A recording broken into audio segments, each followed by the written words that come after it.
right on out. Again, just cut straight. That.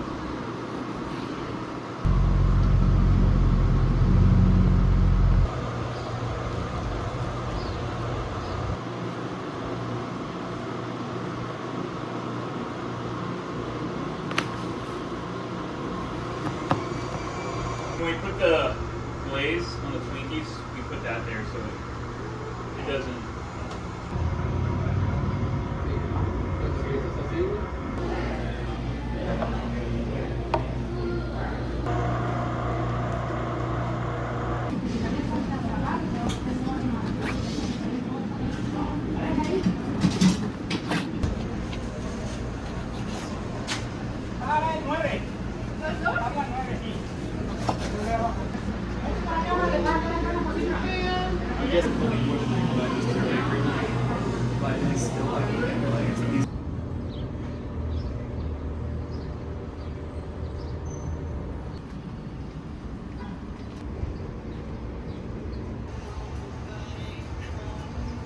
We put everything in here when it comes to wood-wise, and the way we control our temperature is just how much wood we put in the fire. You can see right now it's pretty intense. So if it's too intense, we'll just close the door and choke off how much oxygen is in there. So if it's too hot, we'll just completely shut it. That's a pretty hot fire, I'm not even gonna lie. But I'll show you another fire over here that's probably a little less intense, and you'll see how it's supposed to be temperature-wise. We cook around 250. It doesn't really need to be exact. It's like a general. You can cook at 240, but you really wouldn't for a lot of Texas barbecues cook too hot. Low and slow is kind of how the meat renders and becomes tender. When you cook at higher temperatures, it basically evaporates all the water content in the brisket much more rapidly, and that's what will dry it out. So 225 to 250 is very standard, and you can see just by me messing with the fire, it caused the flames to ignite, and that's more just the oxygen for the wood that creates the fire. So if I just move stuff around, it puts more oxygen in the firebox. Paper, so we do different stuff to ameliorate that process of it losing its water content. Like spritzing it and putting like water pans in these on offsets. If you put water pans, that'll kind of help. All that water vapor in the smokers will evaporate throughout the cook. So it's good to have a secondary source so the air isn't pulling the moisture directly from the meat. So that's kind of an important thing sometimes to have.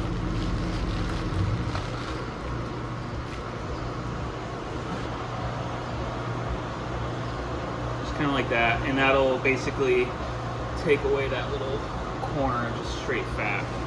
And any little kind of string, silver skin here, we'll just kind of trim off a little bit. And everything we cook here is prime beef, so only about 1% of all cows in America are considered this grade of beef. So we partner with our different farmers and producers of this to be able to get as much prime as we can throughout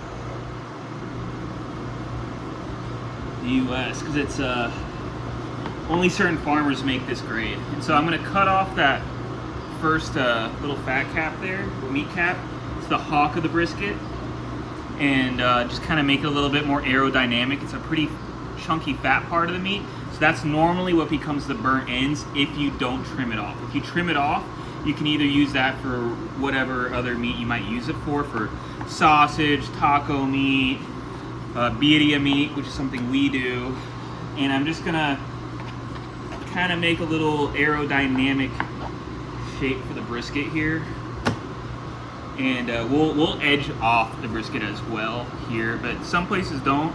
But I'll basically make a complete straight line, and I'll do the same thing on this side once I kind of get a better shape. I'm gonna want about 1 inch to 1.5 inches of fat left, so I have to be careful not to trim and scalp the brisket so that there's a whole even layer of fat and that fat will render into the meat as it cooks, and will help keep it moist, and will basically be that little fatty bite that you have on the top of your brisket. But the goal is basically to have enough to where it reduces as you cook, and it's not too overwhelming of a fat bite. So I scalped it a little bit there, but it's all right. Just keep trimming and going. And then we'll come here and I'll again just cut straight.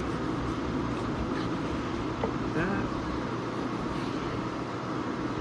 You can kind of see the shape starting to get there. And this part of the brisket's a little thinner, and you can see that it's a thinner part. So as it cooks, it'll dry out much quicker than the rest of the meat. So we normally trim like that, and then you basically will trim this corner to make a nice little shape. And then any part that like this that's still a little contentious to the form, I'll just trim off so it's nice and even. And I'm taking this pretty slow here. Normally we do it pretty quickly. And that's one brisket. And about, you know, 1/4 inch. And then this is a little thicker, so I'll probably just trim that part down just a little bit. Like that. So it's about all 1/4 inch even. And that's really it. That's the whole process there. I'll trim the expertise. The quicker you get at this, it's probably just you've been doing it longer. You know, there's no real sense on like taking it too quick, because each brisket, this little brisket's probably worth a couple $100 right here. So the value of this little thing is a lot. So sadly, and that's why brisket's so expensive, is because they start, you know, that big, and we'll trim about half of it off. You know, so quite a lot of the meat comes off during even just the trimming process before it further gets reduced. You know, after cooking for 12 hours, it'll lose a lot of its weight.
when we put the glaze on the Twinkies, we put that there so it doesn't. Ribs, Twinkies, chicken, all the stuff. So.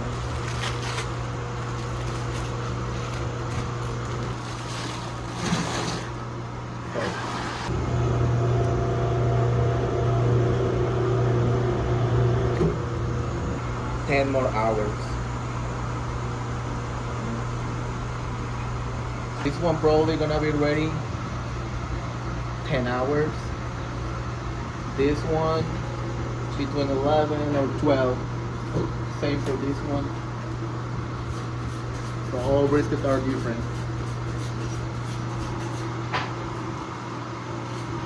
Yeah, 12 hours gonna need. This is a pulled pork. This is a pork shoulder. You can tell him like pork shoulder, pork butt, the same. It's just pork. So the process for this one, we're cooking for 12 hours, and this one is pretty different. Like if you compare with brisket, because just we smoke for 12 hours, and we are looking for a temp over 210 because it must be like overcooked. Because we need to shred it, like falling apart.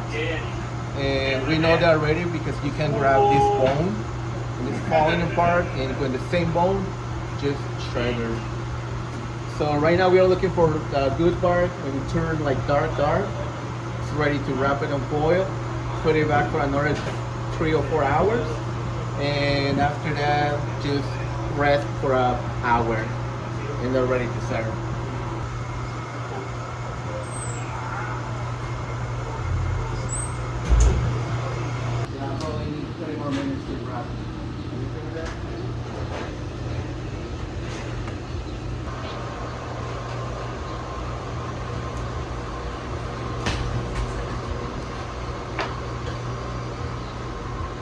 Thank you.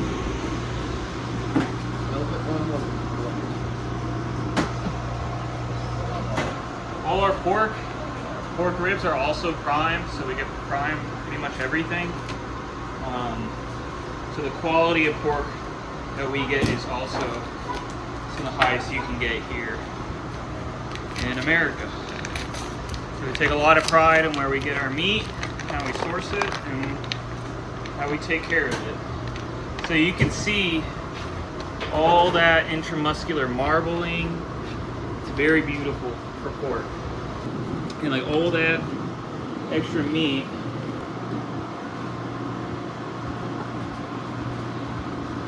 and so this part of the rib will be a little bit less meat on it, and so we'll basically trim that little corner off, and there's one bone here, and we'll cut it because that'll burn every time.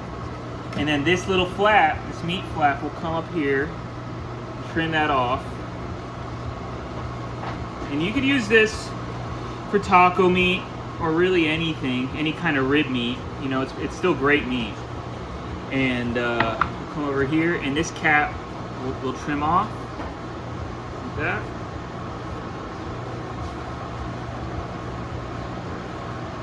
So there's not too much fat on it. Anywhere there might be a little bit of extra fat is okay, as long as it's not too caked of meat. And that's really it if they are already pre-trimmed. These are pre-trimmed ribs. If we had other ribs, they might be a little bit more intensive to trim everything off. A little bit of extra treatment there. So the same thing again. I feel this part. I'm going to cut it off. It's quite thin. And then I feel again, and I look for either this bone, really everything that we trim, unless it's still a little messed up there. I'll come back here. I'll grab that flat. And I'll just trim it all off again.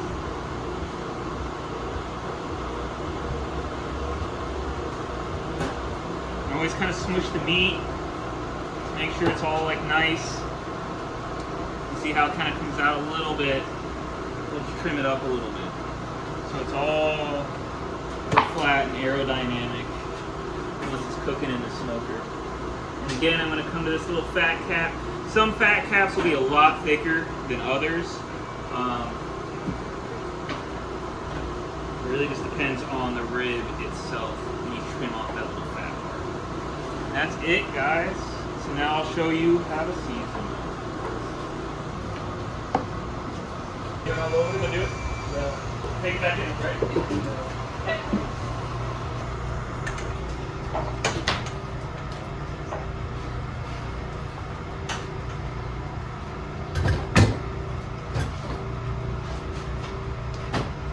You always put the bone side directly towards whatever heat there is.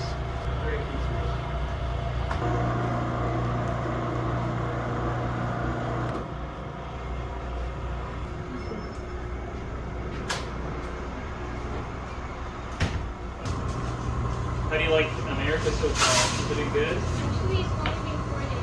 Oh wow! Have you enjoyed it a little bit? Yeah. Oh. I never knew Texas.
See here, we cut it right in the middle here.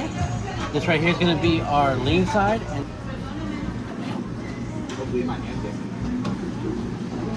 see?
Soft, already. So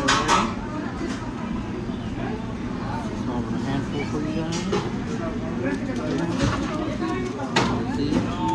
coming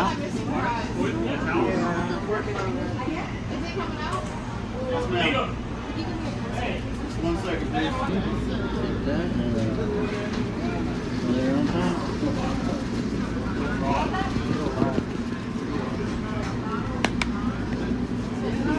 Mix it all in.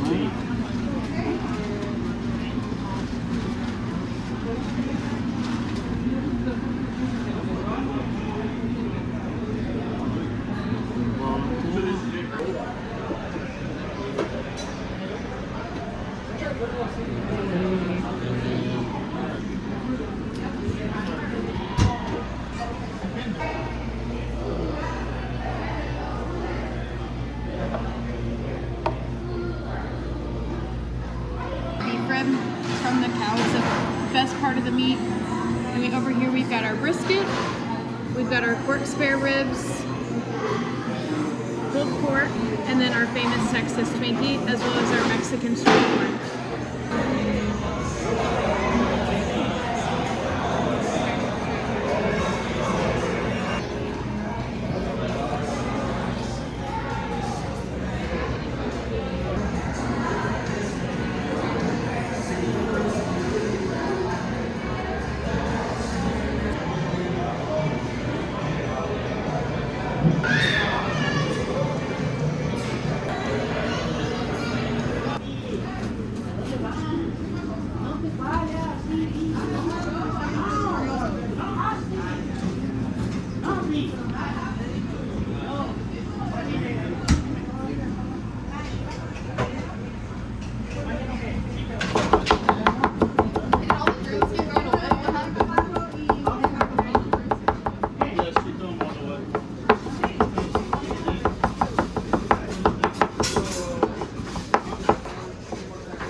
Dos, tres leches, dos combi y un pollo, un birriataco. Thank you, thank you. You're welcome. Can I get a compliment, please? ¿Qué más? Es un combi y nada más un pan para acá.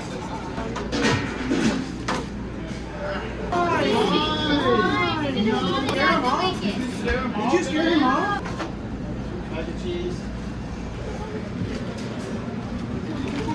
I got Twinkies.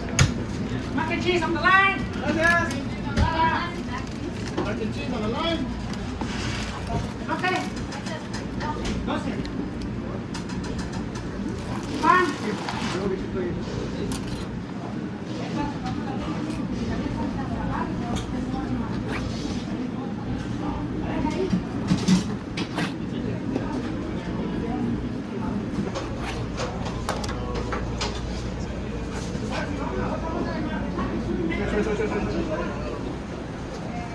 Mati, me pasas un family po sa tapita, dos family po sa tapita contigo ya.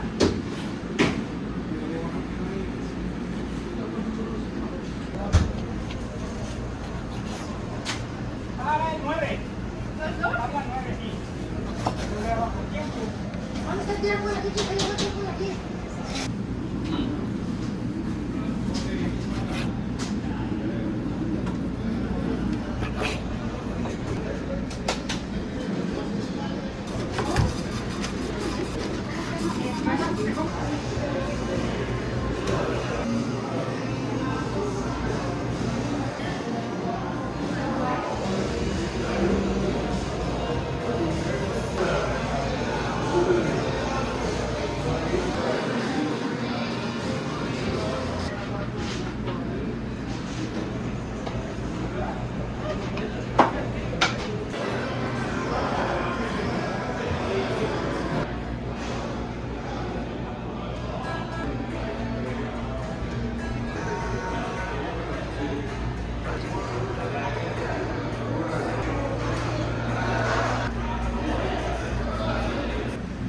Trying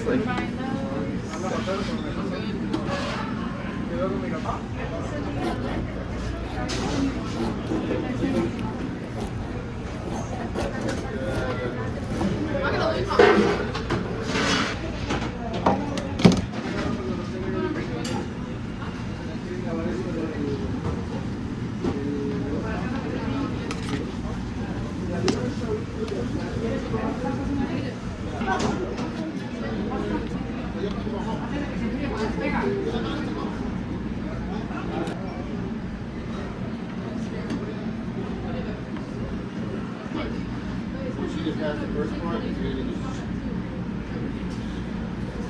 let it go down. It's on the hard part. Down or up, let me see it. And the soft parts go back. Come on.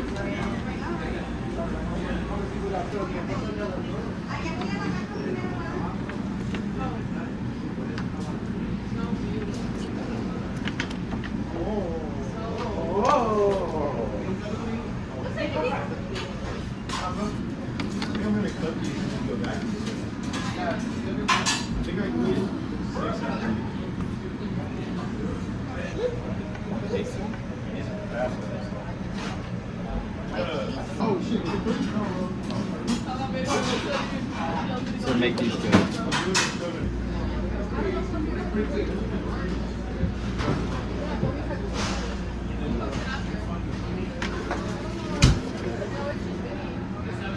Everything on it. It doesn't go up great. Yeah, I'm doing this. No, no, no, the girl. No, no, the girl. You better take 30 minutes. Go. I will put it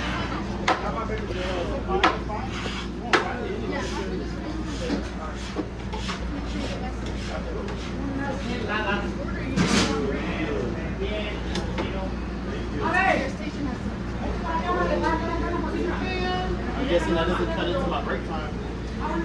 That doesn't cut into my break time.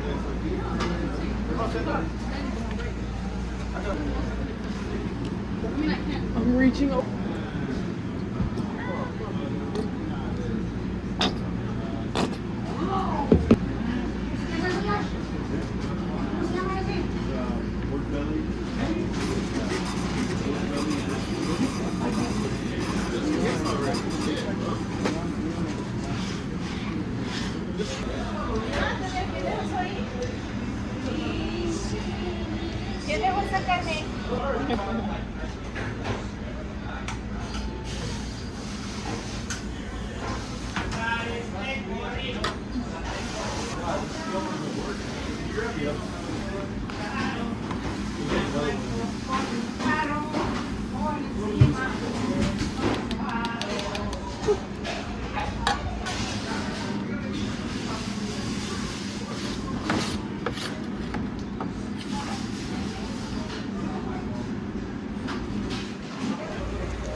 once the chest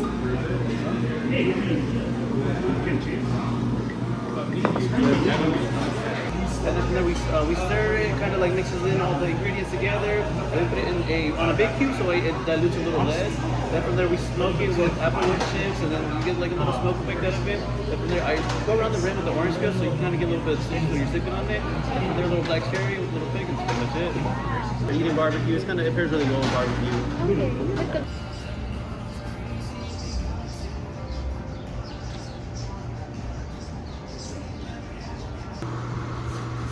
So all briskets are different.